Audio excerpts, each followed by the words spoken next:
my God. Is it that time? Are we here tonight? We Hi. are here. Very special night. Yeah, it is a very Monday. special night. We Monday. we have the crew on tonight. We are going to get going relatively fast. I just want to introduce who we have coming on tonight. We have Linda Hockified, our executive Linda! producer. She is on. We have Reef from INN, and we have Indy from INN. Some of the best engineers and editors out there in our circle of friends. And without further ado, I hope I'll bring them in here and we can hear them. So let's see if we can do that. They are there. Hello, everybody. Can you hear us? I can hear Howdy, you. Pam. Testing, Oh, testing. testing, testing. Linda, do you want to introduce yourself a little bit better than I did? And then we'll go to Reef and then Indy. Just give us a rundown of what you do and what your interest is, and just go from there. Be creative like you always are. Oh, well, I'll be brief. I'm Huckified Linda. I do the Yum Yum on Beauty and the Boomer, and I also help Oz occasionally with other stuff. And I just like to create stuff. I like pretty colors. I like animals. I like music. I like books. I like movies. I like the Seahawks. I like the Mariners. I like all kinds of stuff. And I'm kind of tired of the world right now, like everybody else. And All right. that's me, basically. Yeah, yeah, and she does like 100 times more than what she just Right, said. She's right. just I help being Oz out occasionally. Whatever. occasionally. Linda is in. We are going to school every Tuesday and Wednesday for a couple of hours, getting up to speed on AI, Da Vinci, on music, on engineering, on everything. So Linda was very holding back on everything she contributes to the show. I can't. It's just unbelievable how much work she puts into this, and we so appreciate you, Linda. Well, It's thanks, just it's Oz. great having you on there. Well, it's Reef, fun. Reef, Reef. Doesn't What do seem you like it. do? What do you do? You sit around and do what? Everything. Mainly smoke weed and avoid doing things. But no, I do Me production too. for Ian and News, for Tara Reid's show as well, and whatever else that I'm available to, put on screen for people. So, Plus, rough life, you're a but what we do. wild man when it comes to tech and figuring out things and systems and graphics. Yeah. Once again, another shy person without putting it all out there. But Reef does a buttload of stuff. And now we've Yep. got Indy, who wears, how many hats do you wear, Indy? 15 hats, 20 hats, something like that. Well, I'm only wearing one hat at the moment. Actually, it says TRD on it, but I'm a champion for corporate-free independent media. Whether it's my own or somebody else's. I started out amplifying everybody else that I love to watch and listen to, and decided to jump in the game and learn how to do it. Next to this guy, Reef, who now I got a countdown timer. Thank you so much. Appreciate that. Co-founder of INN and the Indie Media Awards on top of it, and fiercely independent anti-duopoly. That's it. That's it. Well, that just sounds very minimal too. I think if I had my way, I'd give you all of you 10 minutes with all the stuff that you do and all the people that you help out and have helped out in the past. It's amazing.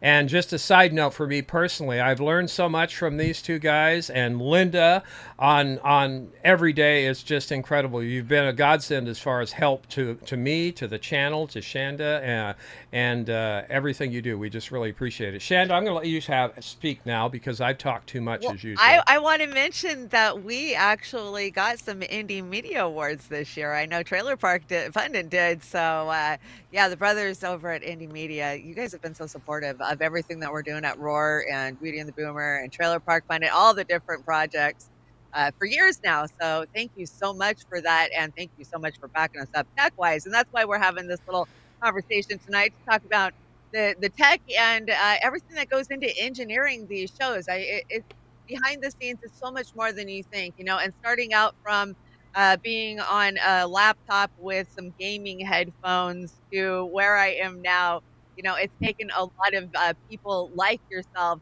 helping and, spending patient hours walking people through, engineering and setting these different streams up. And there's so much that goes into a stream. People just think you just push a button and you're live, and it's not that simple, it's never that simple. So thank you guys so No. much.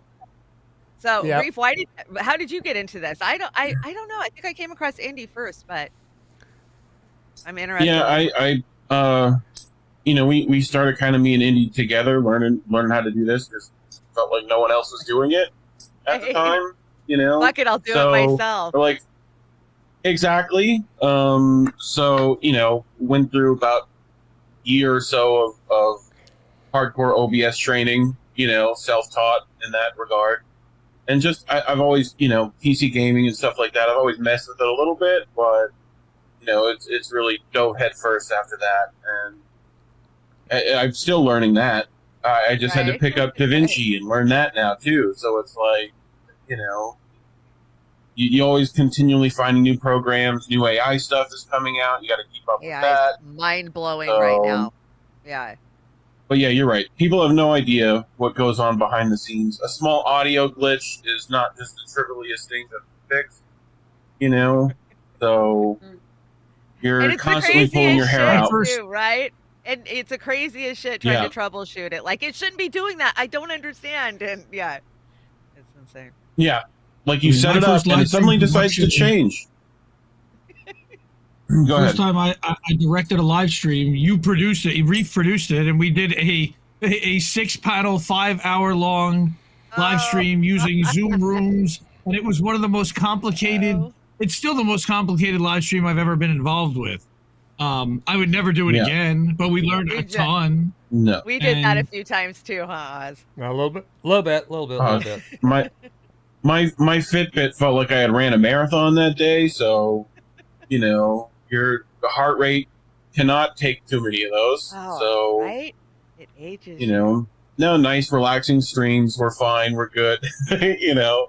Those marathon streams and just what the last one we did, Indy, was what? Assange stuff, where we were pushing the Assange coverage out during the extradition hearing recently. What, 10-hour streams, something like that? Wow, 10-hour streams? Get out the shovel, I'd be done. Yeah, that's incredible. Well, being on the ground getting those streams out is terrible too. Like, the tech problems that you're running into because you're using whatever gear you can on the fly, rechargeable. You need batteries. Like, oh my gosh, it's so much. And it's not like you have a nice backpack or a truck to plug into or anything like that. We're all winging it out here. Not that phone signal. You don't have the corporate sponsors. Never there, is it? It's never there, that Wi-Fi or nothing. You'll have a hot spot on you. You're doing everything you can to secure the stream and get the feed up and sturdy and steady and the sound quality okay. I mean, I remember the video that I was getting out of Philly in 2016 on the ground. I mean, that's the whole reason we were there. I was there with the Media One crew for, and that's our whole goal. And we constantly fought, getting those streams up. So anytime you guys are seeing live streams out there, it's hard sometimes to get those streams out there. But the TikTokers seem to make it look so easy, I got to tell you guys. Yeah. Well, they only got like a second or two they got to fill. Yeah. Right. So how I'd like to go about this, I'd like to start with production first, and I want to get Linda in the conversation, but I want Indy, when it comes to production, that's pre and post production, can you give us a short breakdown of what goes into pre and post production and what you're actually doing and trying to accomplish with specific things that you've run into that have been quite challenging? Yeah, sure. Well, again, I wear several different hats. So if we're talking about Tara's show, for example, that is I'm executive producing. So no, it's not. I'm organizing 5 people we're doing it within a private group chat. We all are communicating throughout the week to know who the guest is. Get a photo and a bio together. I put a show document together with that bio, the title, and all the links to all the streams on all the different channels. So we've got that for reference, and we can copy paste that into the streaming software when it comes time to make the streams. So it's just about staying organized, and then it's retaining all that stuff on file. And then after post, it's looking at and speaking with the getting the thumbnail done, organized, getting the stream made in time so that we can promote it, getting tweets and promotion out for the stream itself. And then once the stream is done, downloading the stream from the software or from OBS or wherever that is, making sure that gets edited and cut down into clips, and those clips get uploaded, labeled, and have, titles and playlists and all the other things that you need to do. Also going into YouTube and Rumble and making sure that they're attached to playlists and that they're labeled properly so that people can find them afterwards. Yeah, totally. It's just So do you ever a have few of the issues things I with the do. time difference with Tara? A little bit, but we work it out. Right. Mainly. Right. So It's not too bad. I mean, 10 hours, thankfully, we're up late. So, we're Yeah. usually Right. up when she wakes up in the morning, and we're up for most of her day. And she goes to sleep probably, 6, 7, 8 o'clock at night. And then she'll be up by 2 o'clock in the morning our time. So it fits with our I noticed schedule. her live during the day here on, like on the West Coast. I'm like, God, it's got to be fucking 2 o'clock, 3 o'clock in the morning there. Like, so that's cool. Yeah. Yeah. Well, now Logistics goes So with it's 9 at night. Yeah, with engineering and Yeah. production. And that's a real important part, because when you're engineering for just anybody, not Tara necessarily, but, I was talking to Linda this morning about how many people I've actually engineered, whether it be a one-off or multiples or full-time, like I did for Combo Couch for about a year or so. Wasn't it, Shanda, Linda? Something Over like- a year. Yeah, Over a year. yeah. And, And you were juggling all of our shows, and we were still doing the dive daily back then. yeah, that was brutal. So the big Yeah. time thing is, I guess before we move to Linda, Indy, how much time do you put into just the production aspect of what you're doing? Not the engineering, not running the live streams, just the production. Oh, more than I put into the engineering, I'll tell you. Probably, 3 to 4 times what I put into a show. For Tara, it's not as much, but like, how do we miss that? I'll Well, yeah, put you've in got 8-10 multiple. hours of So, production. but you have multiple shows. So when you'd say 8-10 hours, that would be for each show, right? Not as much for Tara. She doesn't Right. stream as often. American Tradition is only every other week. But Yeah, and I'll just do some clips there. so it adds up. I'm constantly working on stuff. Oh yeah, I'm Definitely. constantly working Yeah. on stuff. Yeah, I know Shanda's just basically doing this full time. I mean, she barely gets any I time do it off. plus full time. I get up Yeah. at about 5:30. I sit down because it's not so much as the production, the pre-production that I'm doing on my show. I mean, yeah, that's time consuming. I'm probably putting 4 or 5 hours into building a slide deck. But I love the pop culture references, the memes, and the graphics. So I do that out of a love for it. But it's the having to consume everything media-wise all day long. So I'm on Mhm. top of what the hell is going on, who said what, when they said it, when they did it. So I just feel like I have to consume constantly. Yeah, you and that do takes up a lot of time. Yeah. You do that, Linda. Now, feel free, get detailed as you wish on this. You are doing so much other than just the yum yums, but the yum yums are the focus that we have. And again, I agree with Shanda 1,000%. Your yum yums are a work of art and information and everything else. Can you just go down quickly your process and what kind of time you put in the yum yums, and emphasize what kinds of things and how you get the inspiration for your yum yums? Well, I try to find something that your show's on Saturday, so I go to the date on whatever what's coming up Saturday, find out what happened in history, and then I find inspiration there. And sadly, a lot of the time lately, it's been focused on Palestine, Yeah. and like every week, there's just shitloads of stuff in there throughout history. It's really depressing sometimes. Loved this And week. She wished a happy birthday to MK Ultra. Yeah. I mean, it's how you come at it. I mean, our show is more for, not like you and a lot of our sisters and brothers out there who are actually doing research and bringing information and news. We're trying to entertain while bringing, factual news of events and Yeah. things like that. So, Linda, continue. Tell us what goes into a yum yum.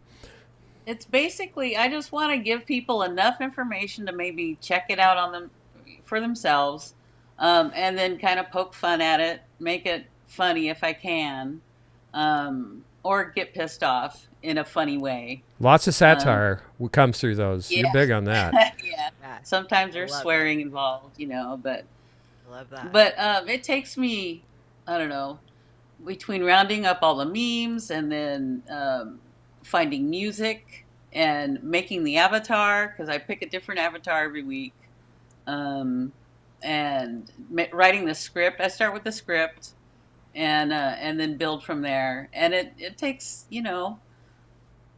a 2 to 3 minute clip takes about 4 or 5 hours a week. Wow, that's impressive, and that's dedication too. There's a lot that goes into it. There's like 5. When I go into DaVinci, there's like 5 layers in there, and Yeah. You guys blow And me then- away with how far you've gotten in DaVinci, because I was there when you just started together and you started school, right? Years ago. It's been years now you guys have been working on that. Yeah, and I want to do more, but the time, I'm always constrained by the time. It's a week between, and so, like, I'd never make it in the real news world, because you'd have to be like, shit happens like every minute. But that's what's so cool about the Yum Yum is it's it's topical, but it's not like I'm not really, I don't have to adhere to current timeline really. So But, in the case of the Yum Yums, you're saying that it takes for 2 minutes of a Yum Yum about 7 hours of production right now. Yeah. Hmm. Yeah, I get that. And, again, it's so appreciated. You're doing such fabulous work. Before I go to Reef on production and graphics, would you say that AI right now has helped immensely, and what we're seeing in school, is going to expedite that and make the workflow much easier on the Yum Yums? Do you agree with that?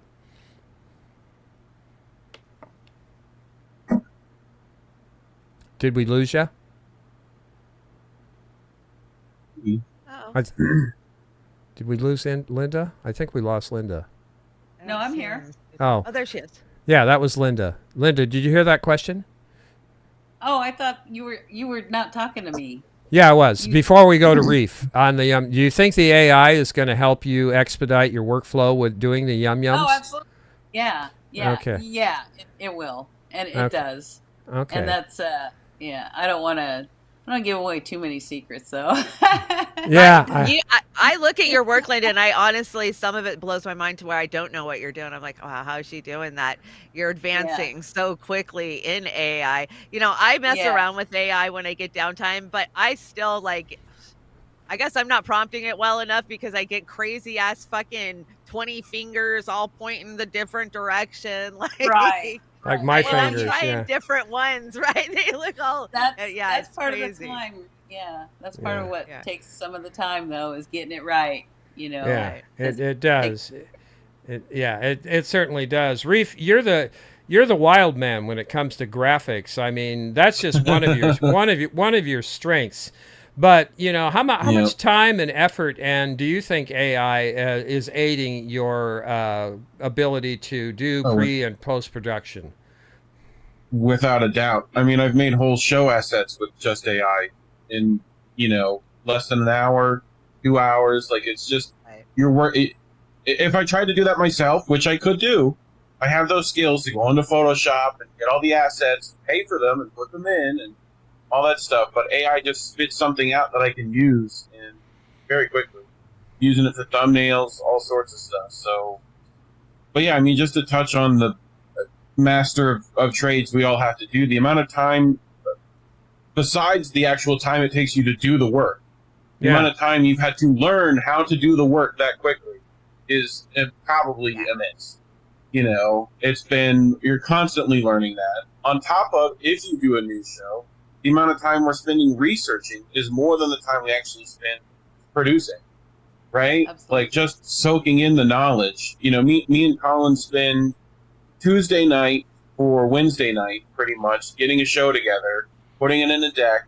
We've already had to make sure we had articles ready from places we trust, right? You know, we tend to use those Indie Media Award journalists that useful to have that list, you know, but we're got to go there. We got to pick something. We usually add stuff to it, videos we've had that week. It's a lot. Then I've got to prep that, get thumbnails for each of those, you know, have those ready. Luckily, my co-host does half that workload on that, which is nice, you know.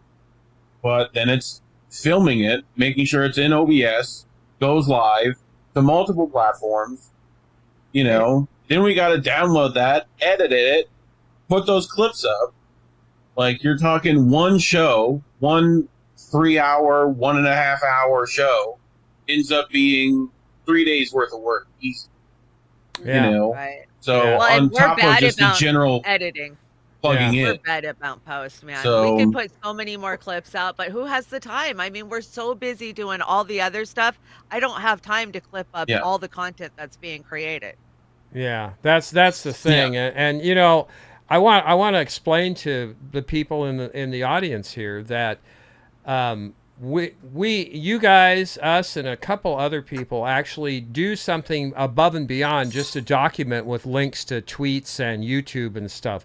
We're we're producing graphics and video and things like that. We don't just click on a link and put it in the window. And a lot of those contributors doing a very good job with research and everything else, but they're using things like StreamYard, which is very limited compared to what you guys are using, which is OBS. You use OBS for everything, right, Reeve? Yeah. Yeah, and Generally correct. yeah, Yep. and I'm not dissing those people because it's a different kind of Like- a show. So, go Take, ahead. for example, Tara's show, which with the time zone, you know, sometimes she has to pre-record a Zoom meeting for us. I then can, instead of getting all those assets together and building it in DaVinci so that I can edit it the way that's done, I just hit play on it and go into OBS and live edit like I would if she was actually there. And then, you know, you tweak a couple of things and then send it out. It's just easier in that regard, you know. But Yeah, no, I do, Yeah, and I I mean- see you guys' work, and you're doing something similar now. Are you using a slide deck too? I don't remember if you are or not. Are you using a slide deck? generally, yeah. Okay. For me and Colin, we don't put it behind you like you normally do, but Uh-huh. We're you the floating definitely heads. Yeah. use it just for. Presentation. I like it because it makes me read the articles that we pull. For one, I have to at least skim it, Yeah. you know, by putting it in there, and you generally can time stuff out better. You know how many slides are coming up. Exactly. You know how long for me, about a yeah. slide takes you. You know, it still doesn't mean we can't talk because we never shut up on our channel, and Mhm. you know, we'll turn what was a I know what you 15-minute mean. segment into an hour and a half. Yeah, well, all of us have that problem over here. So. Yeah, we do. Yeah. We're blocked in. We have bookends at 2 hours, so we can't go over. And when we do go over, it takes Yeah. me, you know, at least a half hour, 45 minutes to trim stuff out. Cut it in half. Yeah, we've Yeah. got to cut it down to 2 hours. And I hate, because some of the stuff I take out is really good stuff, but I never take out anything like the yum-yums or anything else. Just some of the minor stories we take out to get it blocked in at 2 hours for the community television station that Yeah. we go to. Now, Indy, you know, same on production, pre-production particularly, and post. Can you explain some of the things that you focus on in production for your shows, whether it's Jesse Jet or you guys, or what kind of contributions you make to boats and when you're working with Reef? Well, yeah, I mean that is really setting up. I run OBS and I engineer the streams for those two shows.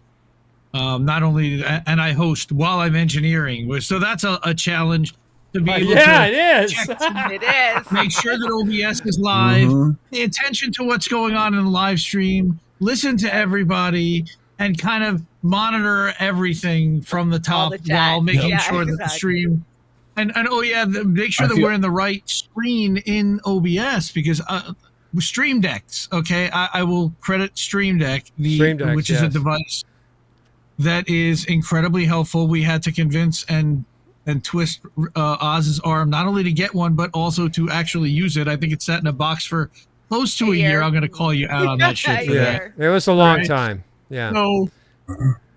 But Stream Decks are immensely helpful. I also have the app version, and that allows me to automate buttons that pre-type things with the enter key already, or do multi actions within OBS that'll start the whole stream. It'll make sure the mics are on and make sure that we start at this screen. It'll make sure that the levels are at a certain thing, all automatically.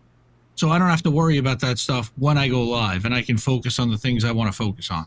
That's good. That's just a few of the that's just a few of the pre-production things. Chanda and I, all of us, we can appreciate, what it takes to engineer and produce and everything at the same time when you're participating. I've always said to Chanda and Linda that I prefer to be the man behind the curtain, and I want them to, do all of their stuff, because it does take a lot.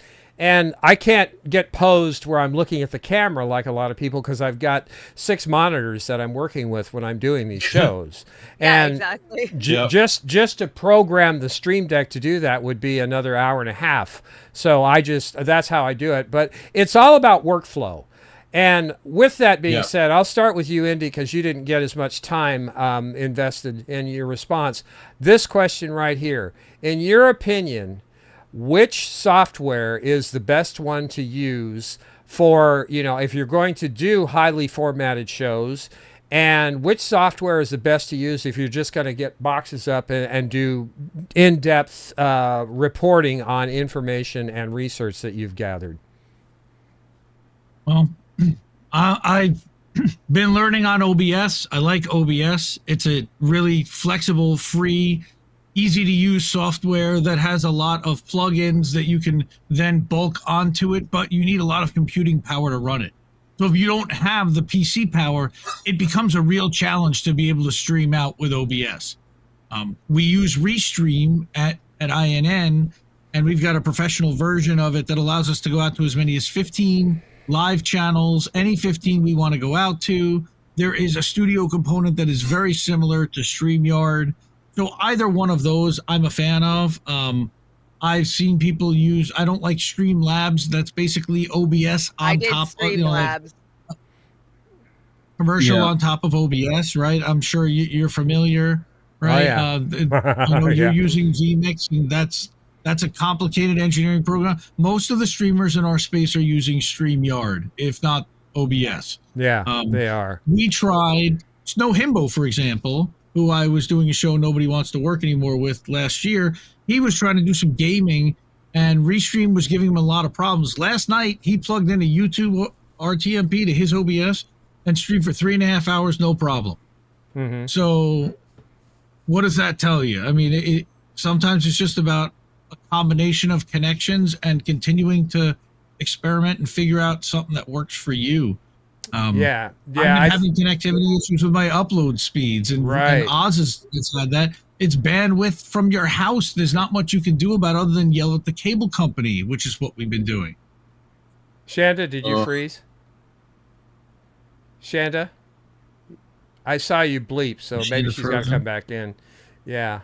Oh, I was gonna go to her next. Well, we'll see if she can get back in here. Yeah, she's going to pop out and come back in. That didn't even start with DaVinci, which I also have learned at a very basic level, but just kind of sponging off of you guys to learn what you're doing. I was just making some basic cuts and edits, and then it was, hey, how do I throw a little intro and outro at the end of that so that it brands INN? And then it was, how do we add titles onto a song when I'm making a Jesse song? How do we, bring the star thing to transition and change the audio level because this part was too loud? So it was just learning from figuring out what I wanted to do with the videos, really. Yeah, no, that's really important.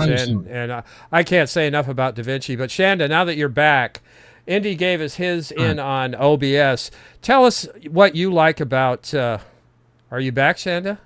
I'm back. I'm just trying to get logged into everything. Okay. Am I back? Yeah, but you're frozen again on the screen. Kind of, sort of. Something changed. Oh, Yeah. Oh, So if you have to kill the Zoom and come back in, I go think right it's ahead. the Zoom that's conflicting because it Yeah, wasn't go- my internet. Yeah, just go ahead and pop out of Zoom, and we'll just have you on the main screen. Okay, Okay. let me. You got Okay. me? Yeah, let me see if we can get you back live into. You might have to bounce out of vMix. I'm gonna and come back into the VMix. Yeah, yeah. So, yeah. I mean, Reef, tell us, what you're feeling on those two questions about what's the best to use, and I think I've got a pretty good idea. And just for a straight streamer that's doing research and news reporting, what would you suggest for that?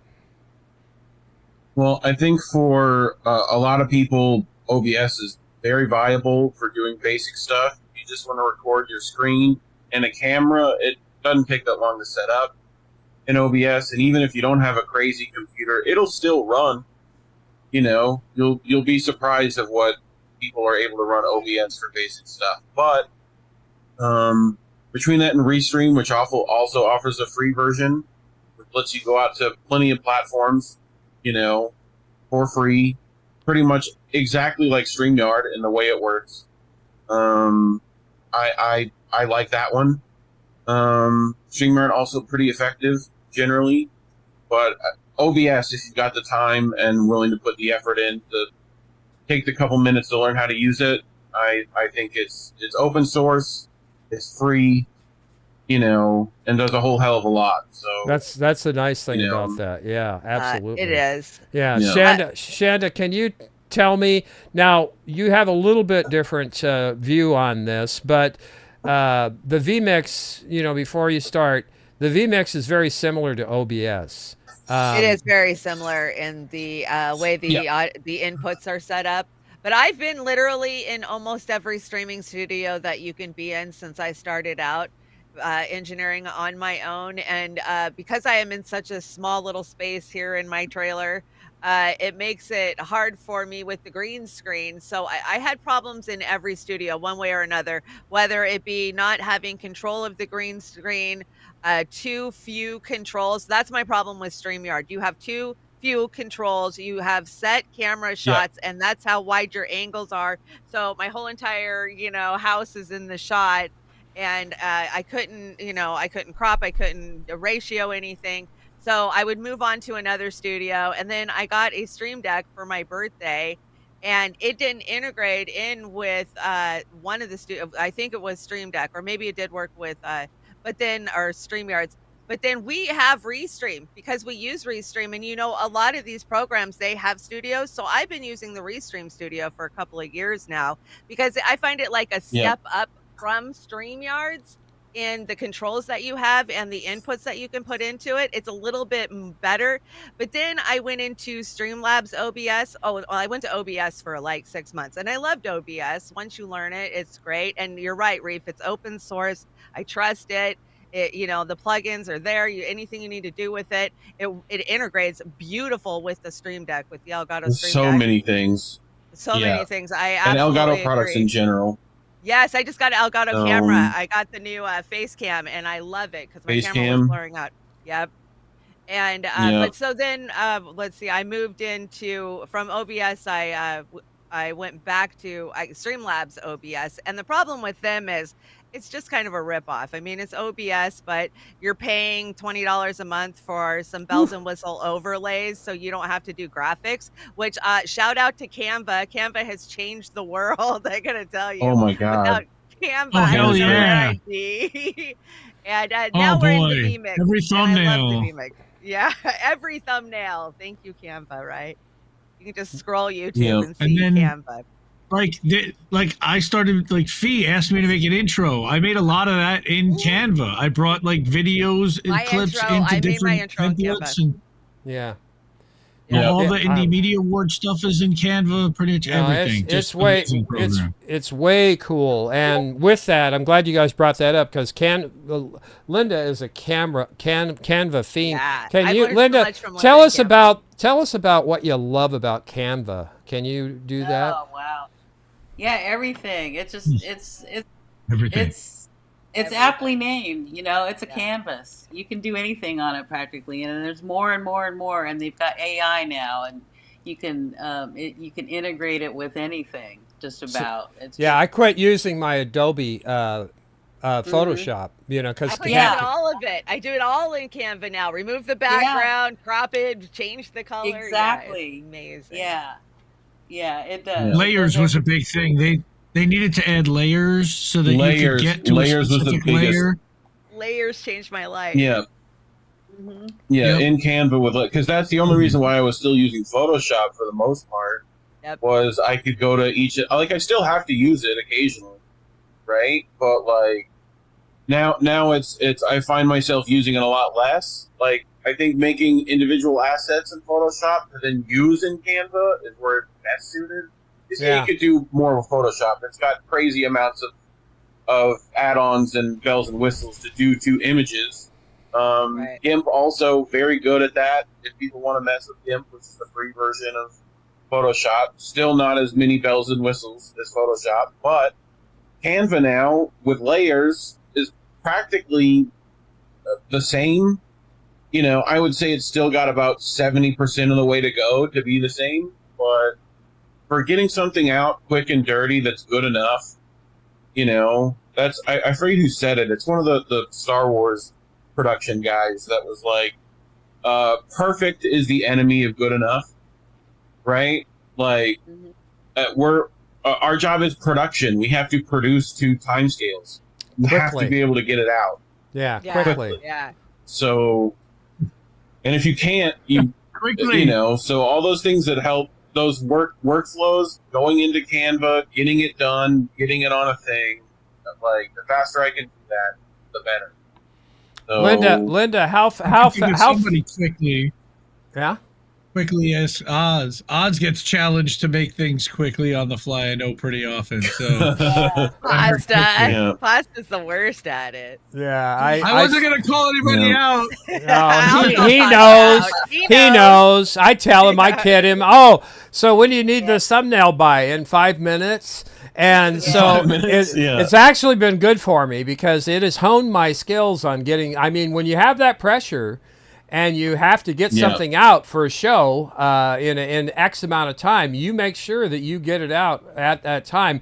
And my thing is I under promise and overproduce. That's how I go about things. I try my best to rise above the expectations for any work I do, whether it's Convo or our shows or anybody else's show that I happen to be doing work for at the time. Linda, have you've made thumbnails for the Yum Yum? Do you how fast after you've got the concept? How long does it take for you to make a really nice thumbnail for your Yum Yums? Those actually don't take very long because with Canva, I can just right-click on a photo and just immediately paste it into the page. I don't have to download anything. It's super fast. And I've used it long enough. I know where everything is, and I can just whoop right through it. That's a big thing. Having the knowledge. It's user friendly. Yeah, the interface is great. Yeah. I'm old enough to where this stuff is kind of challenging for me. And it's easy to use for me.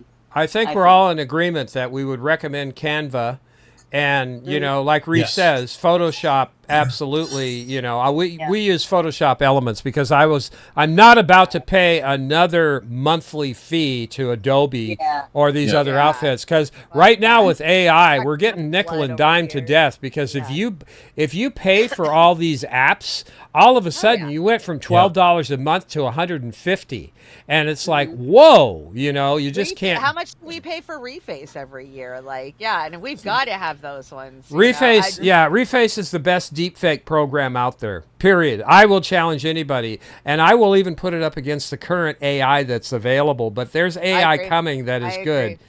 But it's $35 a year for Reface, and that's cheap. It's gonna go up because it's getting so good. You guys taught me about ShareX, but frickin' what is it, iGar or something? Frickin' iGar took it over, and now it sucks. It's so goddamn glitchy and buggy. Like there's ads constantly. It still works for me. I don't have I ads. haven't noticed. Oh, mine's yeah. Yeah, When I mean, when I right click a picture, a copy, to do a screenshot, I save it. It wants to send out a website address, imarg whatever Oh. .com. Oh, Imager. Imager. I can help you with that.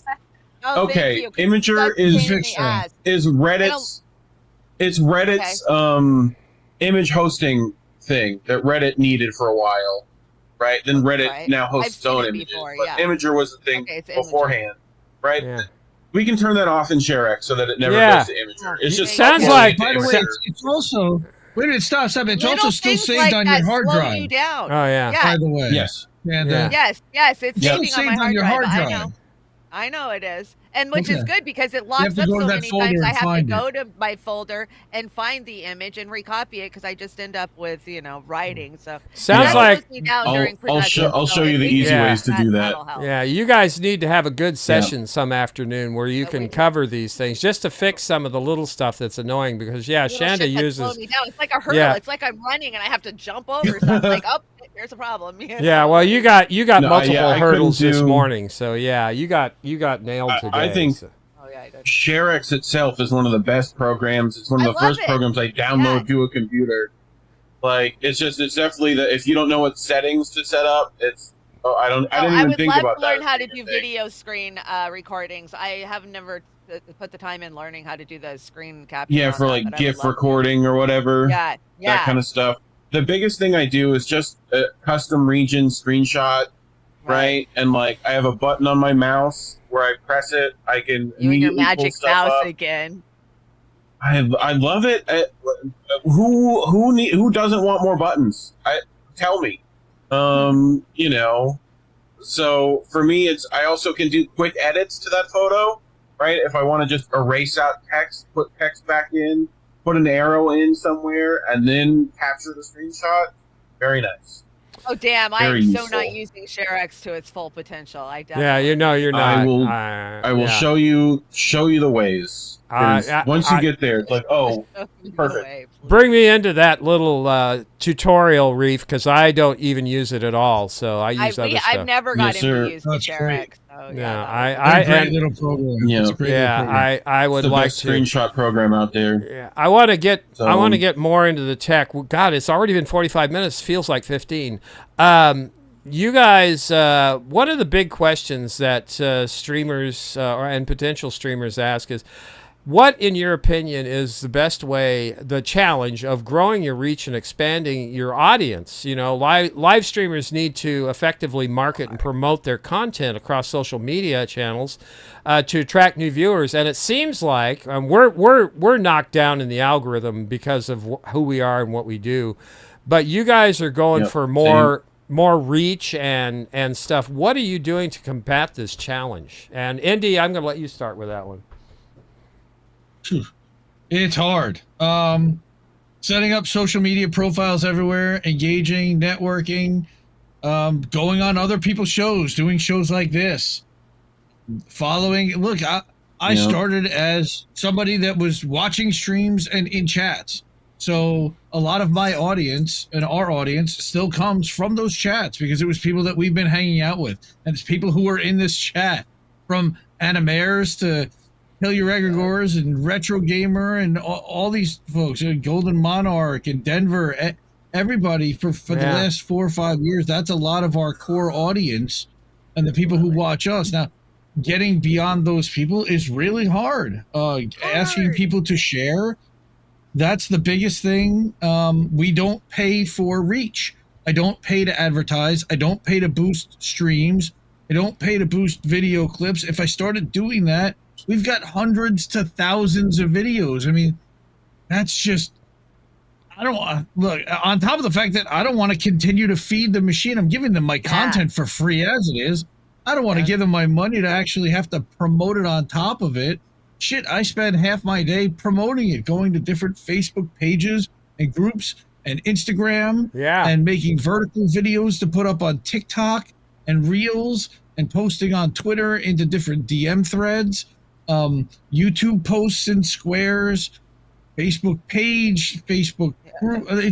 It never ends. Facebook profile, it never stops. Yeah, it's a crying shame that you can't grow enough to get monetized to the point where it makes it, it helps you. I mean, it's just a battle, and it's a shame because you guys and others It's out there, intentional. yeah, you guys are working your ass off 10 times more than some of these other platforms that are just huge. And, some of them are suspect and some of them we understand why, and their emphasis is on the research and cogent opinion that is backed up by factual, good qualified research that they have.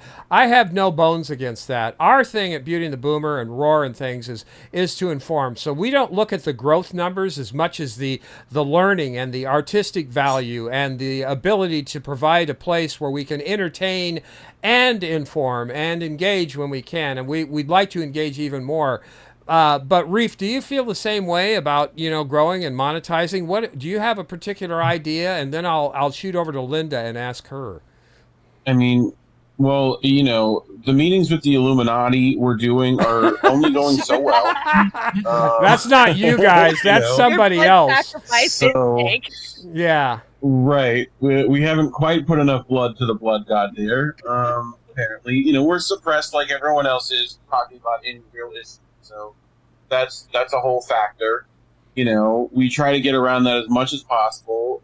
We're demonetized on YouTube. That's a whole thing. I'm still not even sure if we actually are or aren't. It's just decided to take it away. You're just in fucking limbo. You can't talk to anybody. You don't get a Yes. straight answer. Like, yeah. Yep. We had a content strike. I don't even know how long ago that was. Months and months It's ago. after October we had a 7th, I can couple tell of- you when. October 7th. We have some copyright strikes that weren't affecting, that were already on the channel before then, that are about to go away, hopefully soon. But there's We no, take that like, it every just day. says we're not eligible for YouTube monetization, and it's not giving us any reasons or things to make us eligible, like it did at the beginning of our YouTube, venture. But so we decided, well, fuck it. We're gonna have to do something else anyway if we want to make any money doing this. We went to Ko-fi, we've got Patreon, we're on Rumble, we're on Rokfin. We'd love to see you at all those places. Because that's what we're told is when YouTube Substack. censors us, go to these other places. We're there. We don't see you there. Like, we're there every show.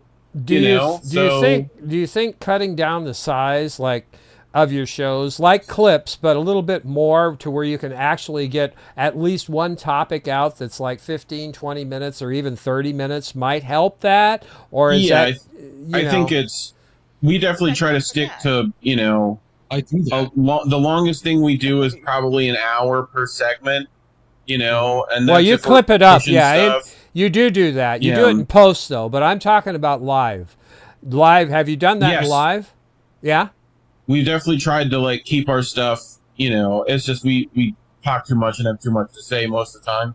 But I definitely am conscious of time when in regards to segments like that, I'd like to get out 15 minutes.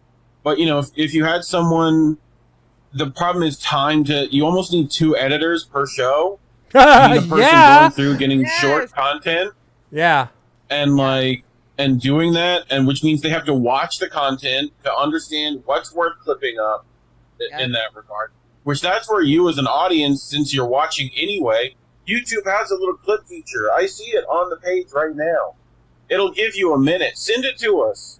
If you thought that was a good minute, clip it, send it. We'll take it. No, that's good.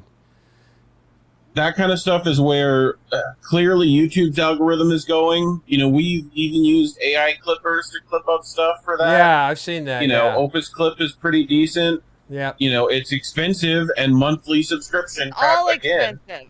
Yeah, All it's these, yeah, all these so- it's all subscriptions you expensive. gotta pay We're not crying, and we definitely don't beg for money like some of the other outlets do. And when I say beg, I want to elucidate the fact that we are not out to make a living at this.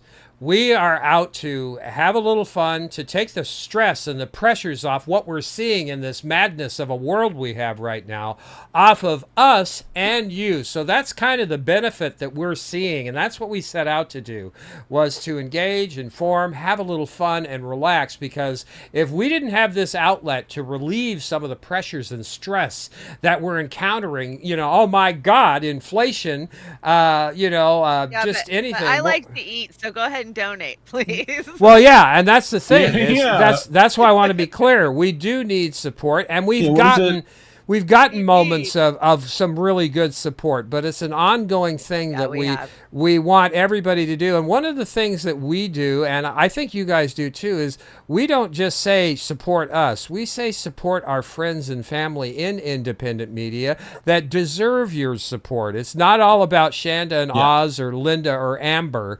It's about supporting us as a family, because in the end of all things, we're going to have to come together. We're going to have to speak to people on the other side of an issue, because it's all rigged against us. And with that, Linda, do you have any idea on how we can possibly, together help each other to get more monetization and to take some of the pressure off of what we do? Yeah, well, that's hard part, right? The monetization, because you have to be so careful about what you say anymore. I have no idea how to tackle that. But as far as the shows,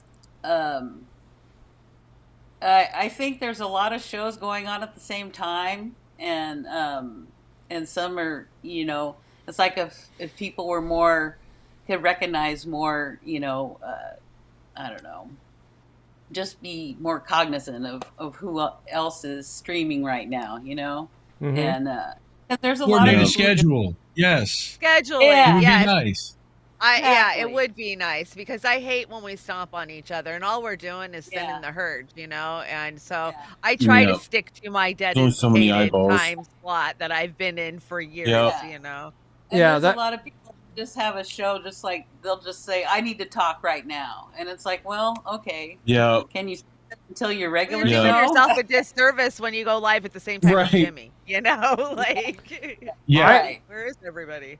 I would say, and you guys might object to this opinion, but there's like wealth disparity, there is following disparity. Now, some of these big shows, they can swing it and get it out there anytime they want. The Jimmy Dores, or the even the Kim Iversons, the Sabby Sabs, and some of these other shows that have grown to double and triple digits as far as their followings and stuff. But I'm talking about our little group of independent media people who are cognizant of everybody else's times and things like this, because I never thought that it would even be able to get people to kind of, hey guys, take it easy, we're kind of adopting these time slots, and we know that we're not going to have any weight on anybody else doing their time differently, but us, just that thoughtfulness about, hey, Beauty and the Boomer or INN or Misty or somebody's on, let's cut them a little slack and watch their show, some of the shows. I try. If I'm writing, I'm listening to whoever I is live. Or if I can't, I'll give them a listen. I'll put it up on a screen and and give them a shout out too. Yeah. So that way they're getting a view. Yeah, I let a lot of shows just run so people are getting views. And well, here's a good example, guys. This is true.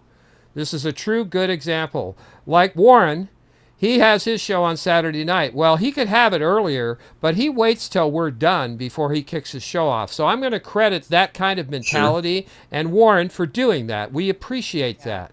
And as far as advertising everybody else on shows, of course, we're a Convo Couch family, so we push them all the time, but we at least shout these shows out, and you guys do too. You're very good at that. We do appreciate that. It's just what we do as a community, trying to work together. And I'm not talking about being nicey nice and everything else, because we do get conflicts among us each other. But Chanda and I and Linda have made that decision. We are not going to get into these petty wars of drama, and when you disagree with somebody because they do something or say something that's usually taken out of context most of the time. And you guys are really good about not clout chasing these drama things that are going on from some of the other bigger channels too, and that's a better use of your time, in my opinion.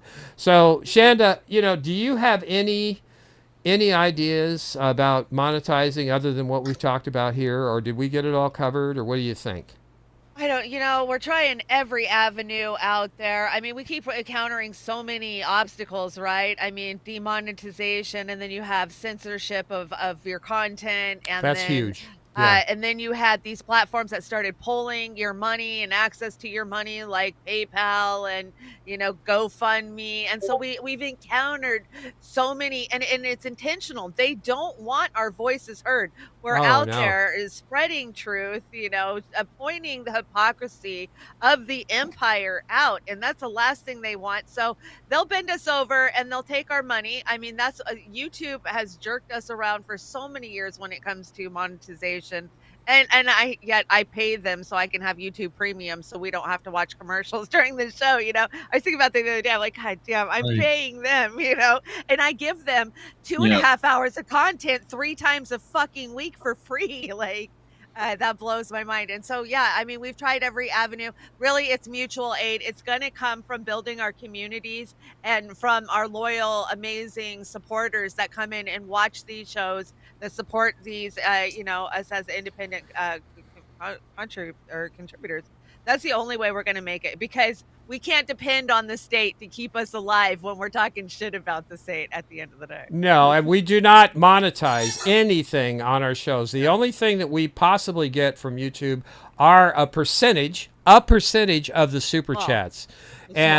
Small percentage of the super chats, and we do appreciate it. And that's why we encourage our sisters and brothers to use other apps other than YouTube super chats, and use the tools. And Indy, both of you guys might be able to tell us how to get a tool to where we're alerted immediately, and we can show these chats on screen instead of relying on YouTube super chats all the time, because it's a huge chunk they take out of that. And, it's really wrong, in my opinion, because YouTube can monetize any of our stuff. Like Chanda said, we're giving it to them for free. And the thing that keeps us down is that we don't monetize on YouTube. So they just throw us in the cellar and say, okay, you're not going to monetize with us. We're not going to make any real money off you anyway. So we're really going to stomp you down. And, that's what we do. And plus, we don't pick sides, red, blue, whatever. We pick the people and we pick the issues, and we have our opinions, whether we disagree or not. But they don't like that. And Chanda brought up, and I'll finish with this. Chanda, you brought up a good point the other day. Our show and other shows that are very well formatted, a little rough sometimes, but they're really formatted. This scares the shit out of these people, because when you can make that production level, production level, they're worried, like you guys are doing a hell of a good production level, that you have, if not your production currently, but future productions. You've got the stuff to produce stuff that's competitive, dangerous to the mass media propaganda machine, with the tools that we're getting through AI and upscaling and all this stuff. So that's what I think is part of it that's going on. Did you guys have a topic that you wanted to discuss, Indy, Reef? Because I've asked a bunch of questions. It's time for you to ask some questions or pose some points that you'd like to make. My soapbox. How well go ahead, Rich. Go ahead. Oh, I was just going to ask. My soapbox is Substack. How well do? Yes. But how well do guests and whatnot communicate with you when they're trying to get shows done? Oh, thank you. Come on, that kind of like stuff. This one. Yeah.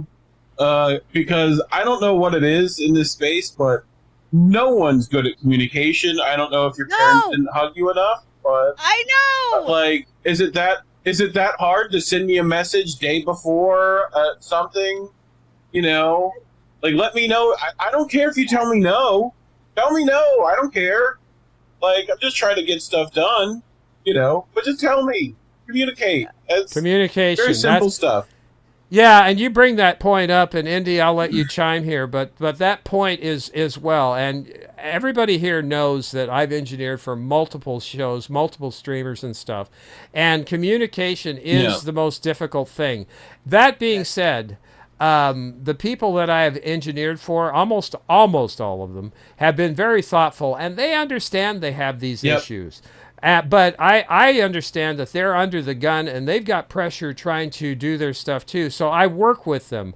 But it's the little tiny things when you have an engineer, whether you're paying them or not, that respect, you've got to be on point, thinking about that all the time. I need to respect my crew that's helping me get this production live stream out a little bit more, that focus. Because I engineered for somebody in particular, they will go on nameless, and I would engineer, and that person would get some pretty high profile guests in there.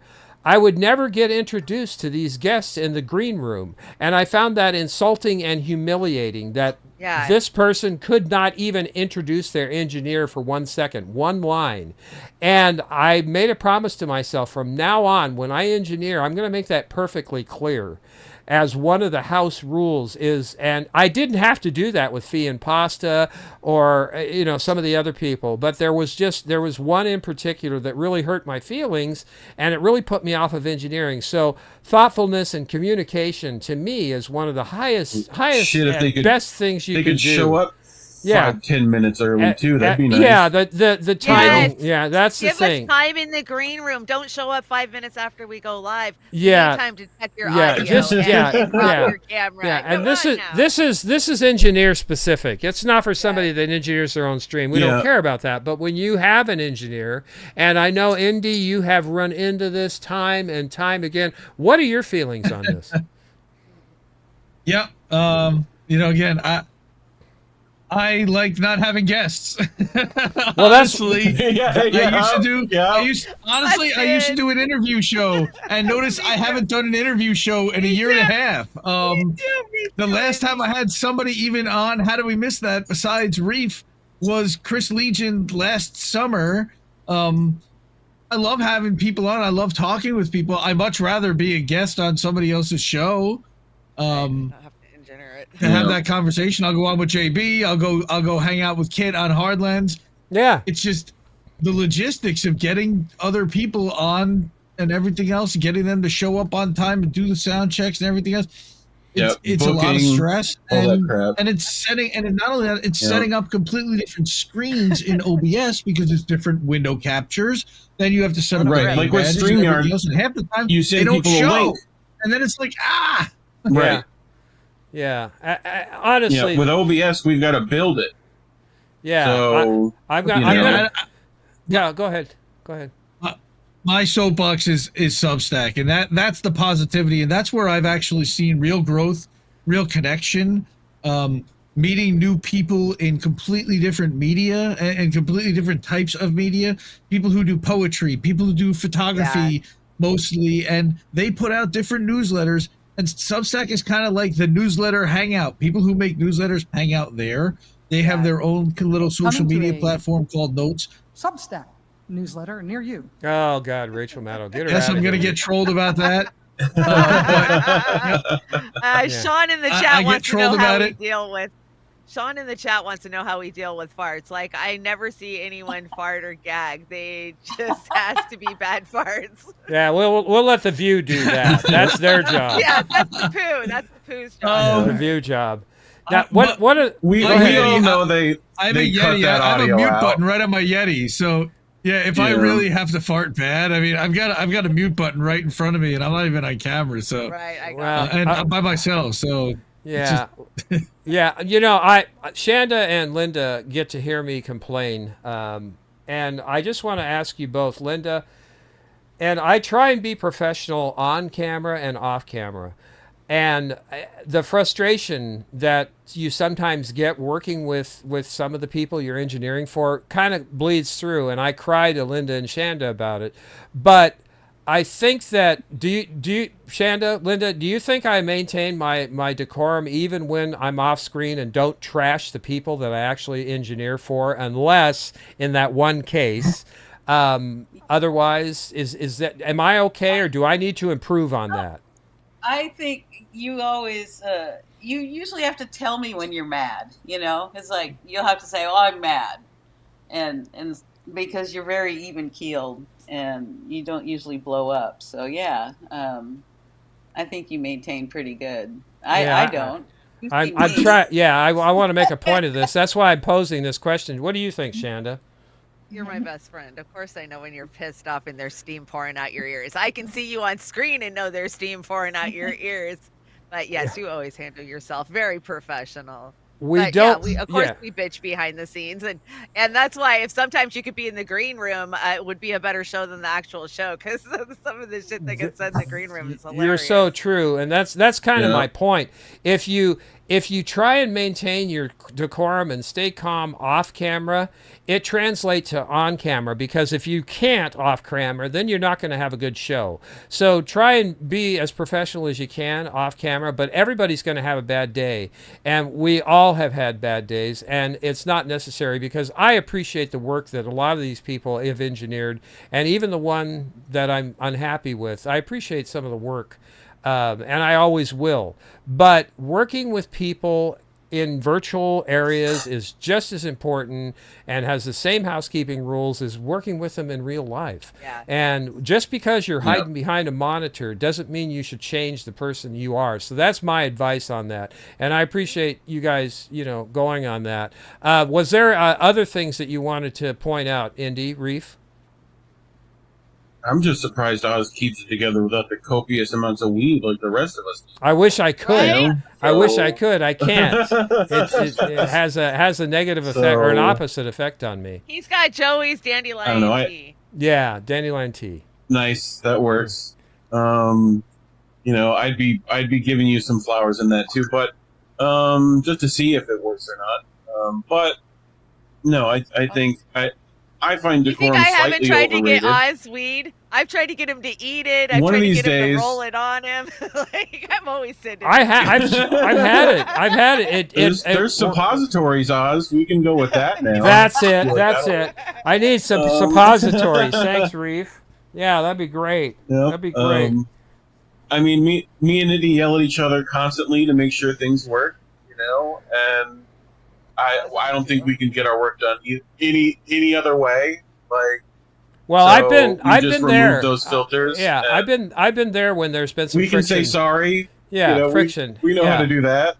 Yeah, you're human. So, you're human, and I've witnessed that. And Yeah.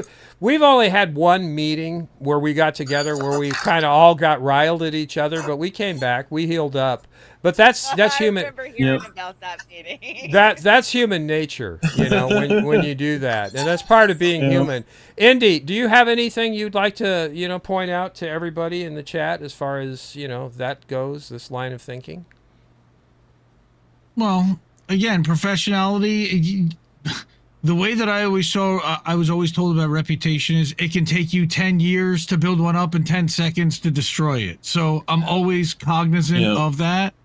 And I don't look, I've spent 4+ years every single day gathering news, aggregating news, sharing news. I've built what I don't take myself too seriously, but at the same time, I spend a lot of time and it's away from my family, and this is what I've decided to do with my time, and I don't not take it seriously. So, and the topics that I'm talking about is serious, and getting it right matters. And people always say, look, you need decaf and you need to chill out. And it's like, why aren't you fucking angry? What's the matter with you guys? And why aren't you doing all you can to fight the fucking machine like I am? Like, I don't get it. I've got this fire, and from the minute I wake up till the minute I go to bed, and I sleep about 5-6 hours a night. Everyone's like, how do you sleep? I can't sleep. Once I fall asleep, I pass out, and I'm out cold till I wake up. But I run till I can't keep my eyes open anymore every single day, 7 days a week. And I got kids, and it drives my wife crazy. And I sacrifice all kinds of stuff because this is what I enjoy doing this. I kill myself for this. Yeah. I need to be doing more work and making money stuff that I wish I could be doing with this. Too. But well, capitalism's a thing. I forgot. Yeah, don't lose your humanity. Capitalism sucks. We all live in that. No, humanity. I mean, you can't lose your humanity watching people die on Twitter every single day for 6 months. I mean, it doesn't desensitize you. No. If that's their goal, but you can't let it, and you have to let it. Yeah. Well- no, and I'm just I got that fire. And today they showed the ones with the bulldozing and The and I'll see bulldozer, I shared that. Oh my god, I know.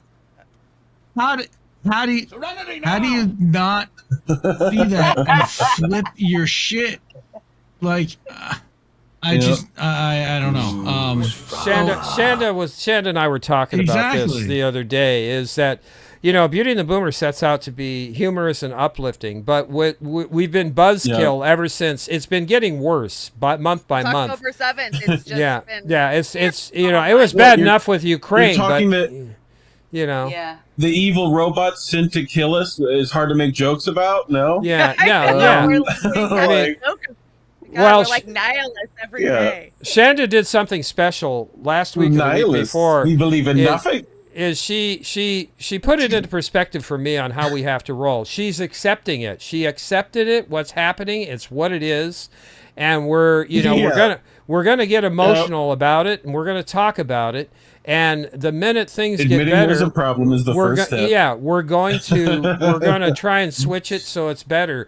But that's just a no-win situation when we've got that. And what we've done is we put the heavy stuff at the front of the show, and the people that make it through that to the full show, then we take, we stop towards the end of the show. It gets a lot more light and everything else, Lighten and then up, we lighten up, and that seems to work for our chats. And one of the things that we do on our show, and I don't see anybody else doing this, we usually give a wrench to everybody that comes in there, especially the ones who have been with us forever. I mean, if they don't, everybody gets a wrench. That's what I say, real democracy. And I know you guys probably, like everybody else, well, you're taking a big chance with that. Well, we can fix it after the show, but we let the people police each other because that's how a good democracy should work. And if you're not adult enough or you got a problem where you can't, we'll take care of it. But we would prefer to have everybody have at least that status coming into the room. And it is a status to have a wrench because it shows them their worth, not only with everything that they contribute in the chat, but it gives them that extra little, say, hey, we enjoy this, we like being here, we're part of this movement or this show going forward. And that's what we would recommend to anybody that feels comfortable. But we can only do that because we have such a limited number of people that watch us on the regular. And that's why I said, Shanda, in the beginning, we got to put up the velvet rope when we get to 100 because we can't let anybody else in here because we wouldn't have that intimacy with our chat the way we do. YouTube's still in our followers. We'll never so YouTube's taking care of that issue with us. So, Linda, did you want to add anything before we move on here? No, not really. Other than I just think it's amazing that what all you guys do. I mean, you guys do engineering on top of what I do, and I don't know how any of you ever get out of your chair. Honestly, it's time consuming. Right? It's and to not and you're so good at what you do, and to not be compensated is just it's a crime. It really is. Honestly. And I feel the same way about Indy and Reef and INN, Colin, everybody over there. That's it's a shame. Yeah, Colin, I follow Colin around all day on Twitter too, because when he says something, he's so right on. It's just really good stuff.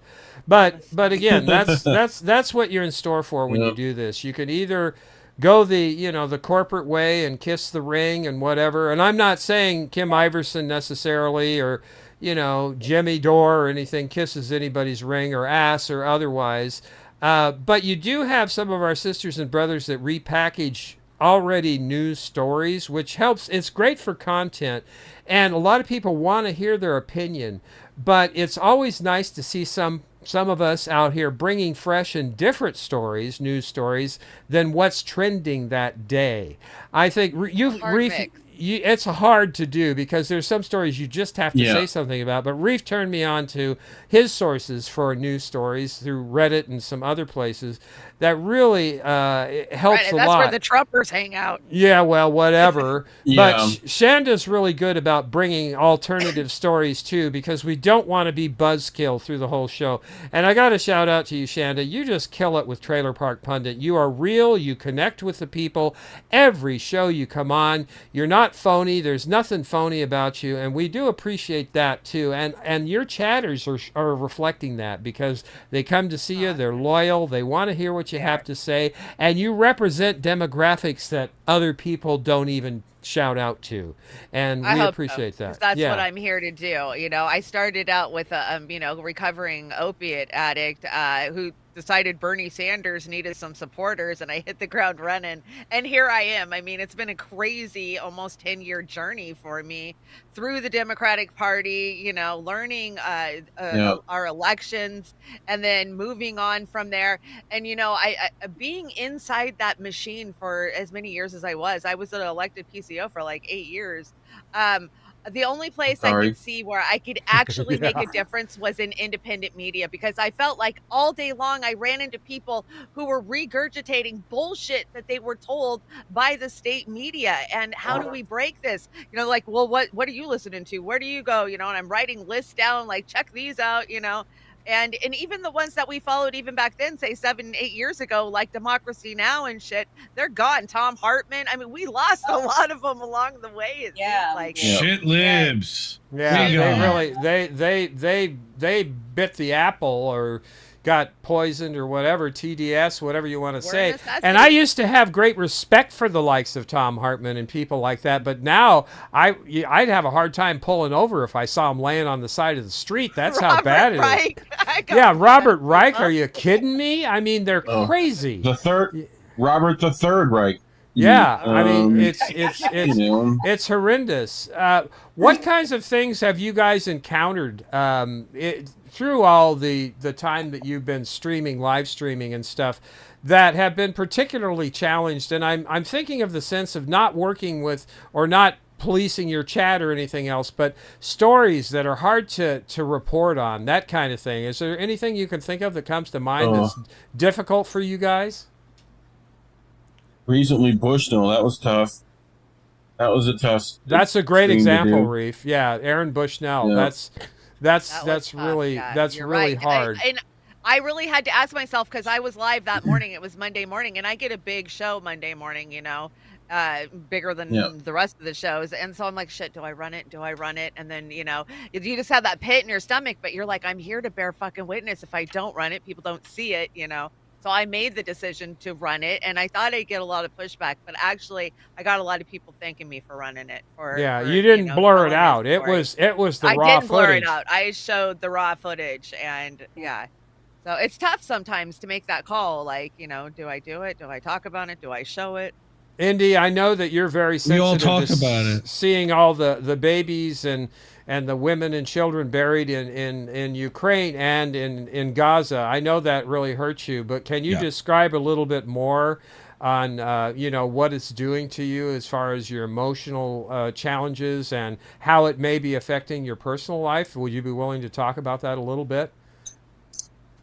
Oh, I mean, look, we all have news feeds all day that are full of, now they're not as full anymore because they murdered all the journalists that were taking the videos. Hey, how about that? True. Yeah. But early in October, November, December, January, you had an hourly stream basically of new footage of just the most horrible, devastating destruction that you can't even imagine yourself or your own family having to experience. And the minute you try to exert any kind of empathy, it just starts to break you. I mean,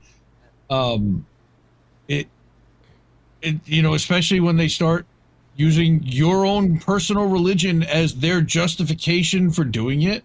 Amen. There's nothing more gross than that.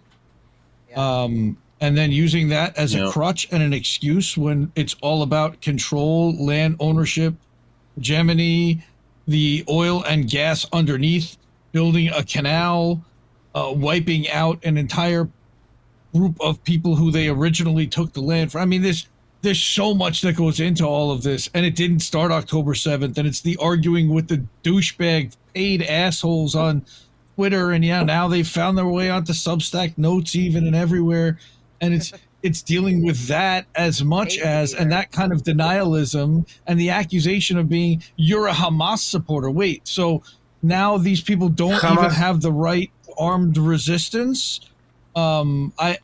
I thought that was in the UN charter that Bro, these are officially. Look, it's arguing with robots, and it's arguing with people that can't be argued with and can't be reasoned with, and it takes a toll on your mental health. It takes a toll on your family life, because it's hard to just put that stuff down. Yeah, And think I see that- my kids and I hug them, but at the same time, I also get overly stressed and I'm incredibly short-tempered at the same time. that's what it I'm does trying not to help my allude to. patience. That's what I'm alluding to is, we're human beings first and foremost, and the kind of content that you and Chanda and Linda and I and our sisters and brothers in the independent media and actual independent media, that we have to take in all this negativity, this shit sandwich of horror every day. It takes a special kind of patience and understanding and thoughtfulness to even digest that shit, much less report on it Man, or offer to manage it and have an opinion on it. So again, I appreciate anybody that can do that in this day and age, because once we do that, we've just passed around all that poison and that negative energy to our chats and to consume. But that being said, I'll tell you something. I am willing to take a polygraph as far as, this disinformation horseshit and the censorship that they're trying to perpetrate. They're attacking us now with censorship and controlling independent media. I'll take a polygraph on anything that I say, anytime, anywhere. I can't afford it, and if I could, I would pay for the polygraph and The do it FBI will give it live. to you for free. I would do it live online in front of a camera, and I can't think of anything that I have ever even bent it a little bit as far as lying to my chats, to you guys, to anybody else. And I think you and Reef, long time ago when we met, you kind of got that vibe off me, because I am not a no bullshit kind of a person, and that's the kind of people I want to be surrounded with, and that's why I'm so lucky to have Amber, Chanda, and Linda in my circle over here as well. And I know you guys feel the same way with Colin and some of the people over at INN. So can you speak to that, working with the Jesse. people within your group over there? well, it's very nice to have people that actually get it. Super useful. Like, we don't have to argue most of the time over ideas and whatnot. What to engage with, we sometimes argue with, but we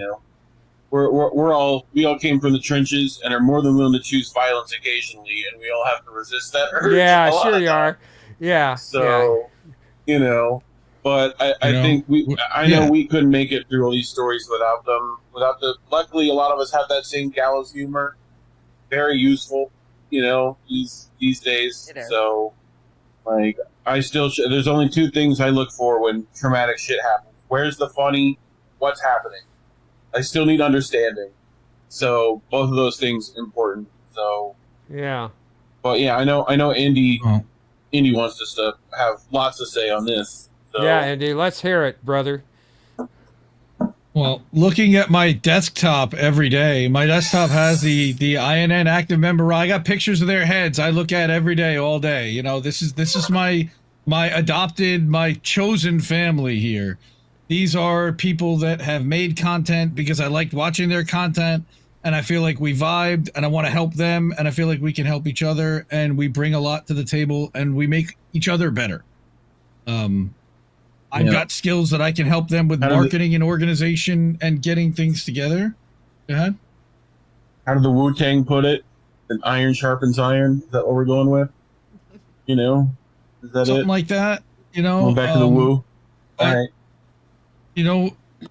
We need someone that brings it all together, kind of, and is the central hub. And I try to be that in a lot of ways, in getting everyone on the same page with regard to using Canva or using Restream or relying on certain avenues to try to get help, to try to make things more consistent, to see who's got the most skills and spread it around also. And everybody, what I love is everybody makes their own stuff. Everybody's perfectly skilled to be independent, which is what we all are. Yeah, that's hybriding that's hybriding your show, your network, and that's kind of the goal we all have.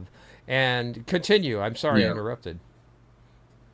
I mean, again, look, we produced 6 live streams last week. We did 8 the week before, 9 the week before that. Plus, we got dozens of clips going out between all the shows. There's a ton of production happening, a lot of moving parts. People are taking breaks. People are active. Some people are going on shows and doing appearances, and it's keeping track of all of that and trying to wrangle all of it so that it kind of looks cohesive and like it's all coming from one central place. It's hard. But it's a labor of love. I love doing it because I love these people, the content they put out. I got to give a shout out to my brother Angel Rivera. He had never turned on a live stream before he got to INN. He did one upload, and now he's doing his 50th episode of Angel in the Afternoon. He's doing a second wrestling show that he found with someone in the Hardlands chat, Miss Witchy Perfect, and they're working on their 10th show already, their 10th episode. I'm so proud. Like, this is great. This is the kind of stuff I wanted to help facilitate, was to get the independent streamers that I know have a great voice, aren't really, maybe need a little bit of help with regard to getting online or getting assets or getting whatever it is, trained up on how to use the software or access to a premium version of that, which we have at the network available to all of our members. We've got to support each other, and sharing resources, I think, is one of the biggest things, and sharing knowledge is one of the big things. Like every day, 7 days a week, we're in here sharing knowledge. Reese sending me something about OBS or something about DaVinci or something about this. We're constantly pushing and trying to learn new stuff. Yeah, and that's kind of what I'm getting at for this show tonight. Everything that goes into engineering, podcast,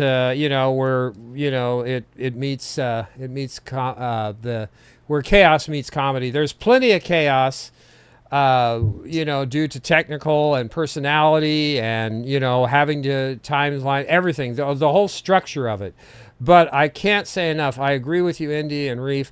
Working with people, you're planting those seeds, and it gives me great gratification to watch people evolve from not knowing how to turn on a computer to where you are in this day and age. And if we can help, and a lot of our chatters have helped other people, Chanda, Linda and I, grow and become better, and that's what we want to do.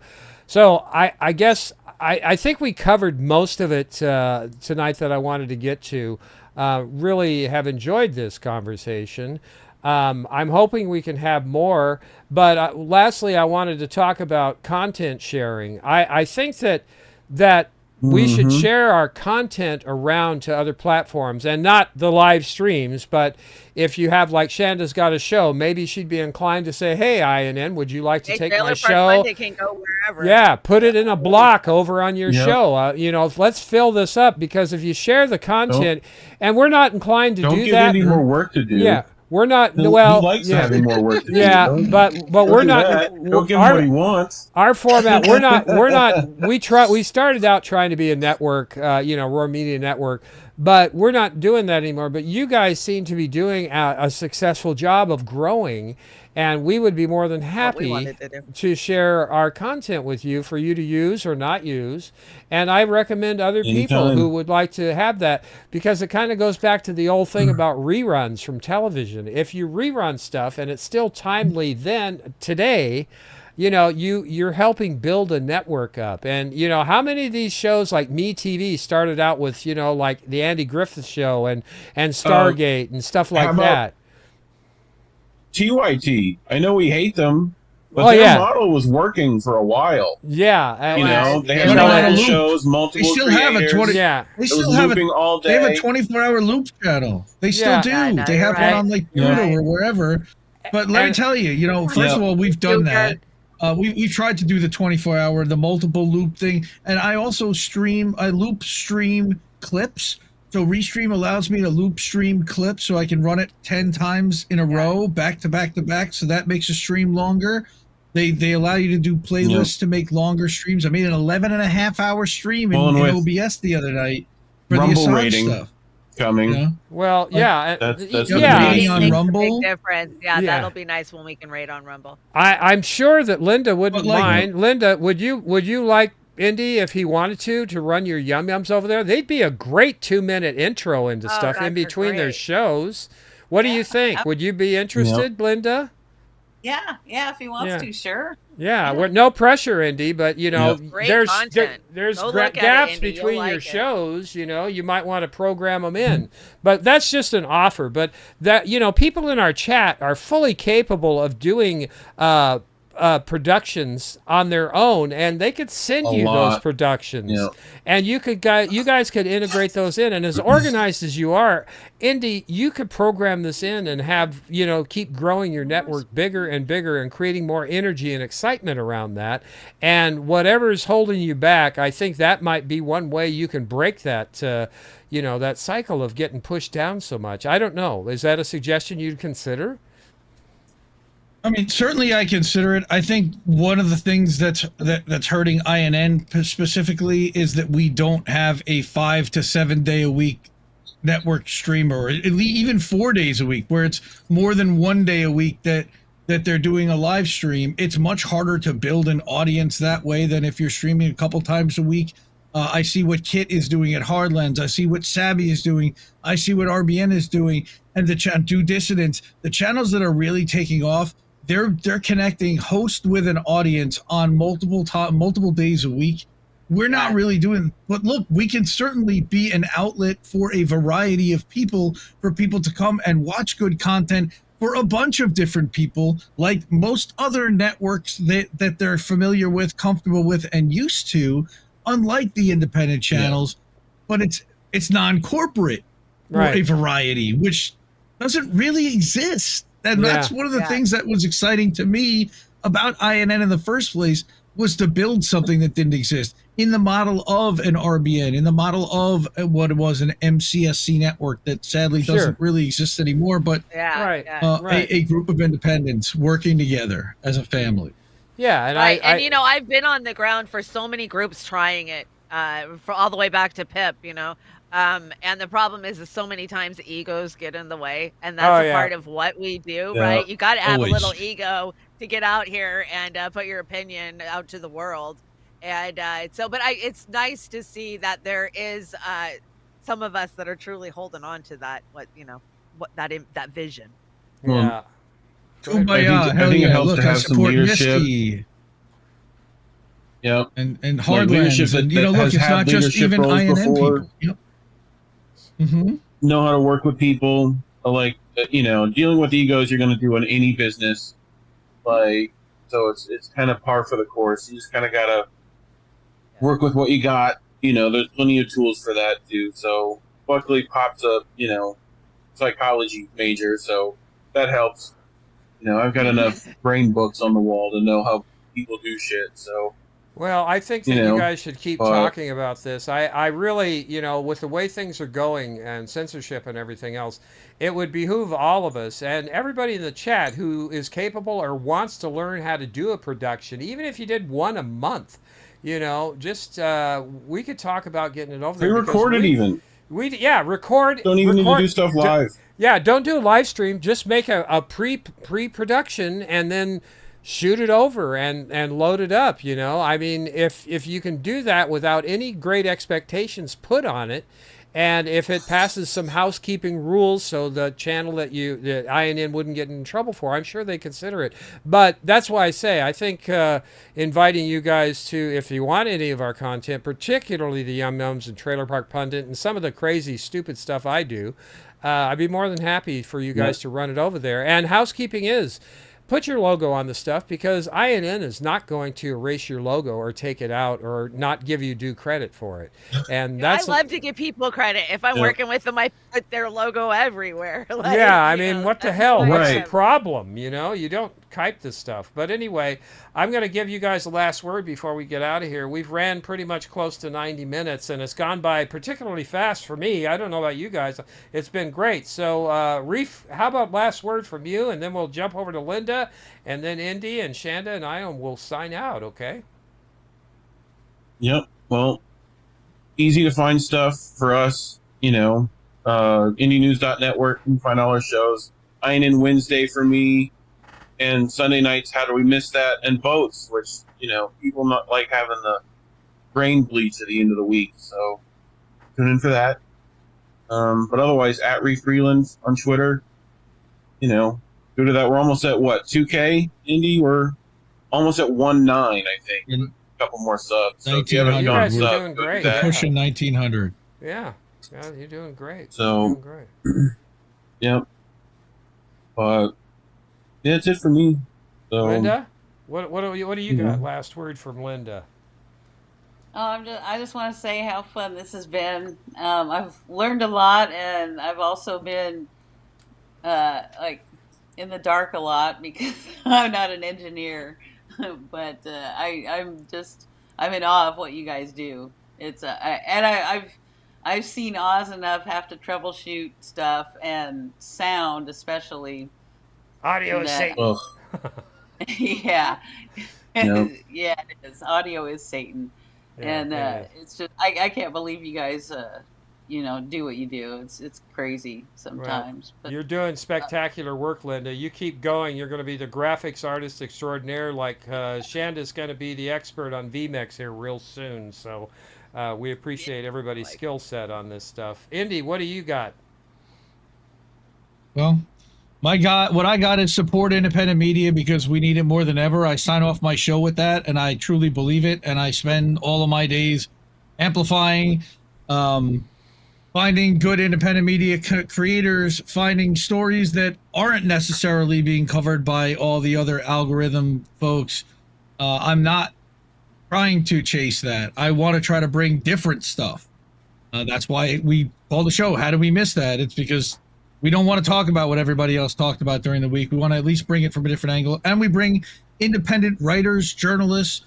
We focus on independence. We don't bring CNN. We try really hard not to bring any corporate media to our shows because we want to feature independence as well as being independent, because that's what we do. You know, we're not feeding that corporate beast. So Right. How Do We Miss That? Sunday nights. We've got American Tradition with Jesse Jett is every other Tuesday night. And then now recently every Friday night, I've been running like a clip show, like a greatest hits of Jesse stuff. So you can tune in 10:30 Friday nights, all on INN, Indie News Network. Also, you see IndieMediaToday.com. That's my Substack. I put out clips. And that's the other thing is we all need email newsletters. And that's my email newsletter. I've got over 1,700 people there. And every time I send out an email, it goes out to 1,700 inboxes. Wow. You know, YouTube algorithm suppresses us, and Rumble only a certain percentage, and Facebook only a small percentage of your audience sees it. But when you have an email list of that size and you're getting those clips out, and I literally email out, I upload my video native to Substack, and they go there and they can watch the clips right there. I mean, that's incredibly powerful. And I encourage everybody to build out an email newsletter and start building a mailing list of your own so that you don't have to rely on the algorithms to build your audience and to build your fan base. No, I appreciate that. And I get your emails every day, Indy. I mean, you're right in there with Rumble. I get so many emails from you. So, everybody, we really appreciate that. Shanda and I are going to stick around and say goodbye to everybody. But thank you, Linda. Thank you, Reef. Thank you, Indy. It's been a pleasure, as I knew it would. And we might do this again sometime. And just thank you so much. So, you guys have a great evening, and we will see you out there. Thank you. And here we go. Shanda, last word.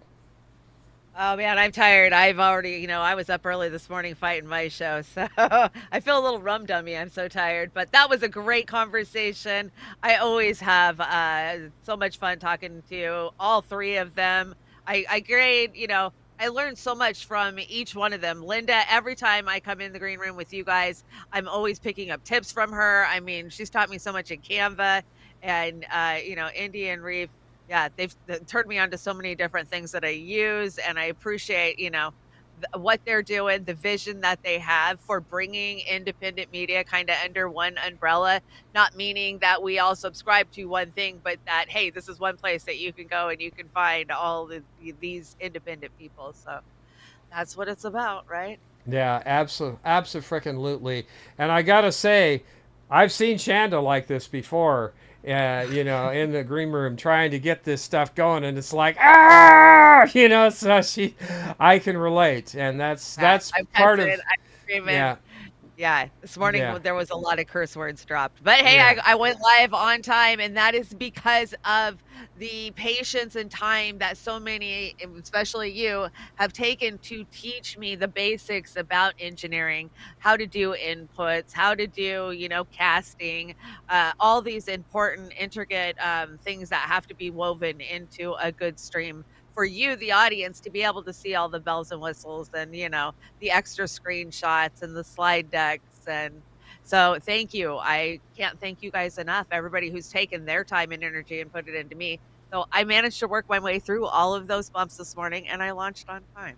Yes, you did. And I just want to humbly thank everybody that watched our show tonight. And I hope you Yeah, got it was something out fun of to it. But chat if with you you. have any questions about any of this stuff, tech wise or live streaming, you can get a hold of Reef and Indy over there at INN Media. You can get a hold of Shanda or Amber or Linda or myself, Roar Media Live at gmail.com. And we will get those messages. And Government. you've got a show Wednesday, and I do. right, and then Yeah, I got it right. Well, and then it's Beauty and the Boomer on Saturday night again. We got some great music on Saturday night. We're going out with some Bon Jovi this week. So if there's any Bon living Jovi on a fan, prayer. I am living on a prayer lately. It's very yeah, fitting. yeah, it has. So good night, everybody. Thank you for hanging out, and we hope to see you out there. Have a great evening.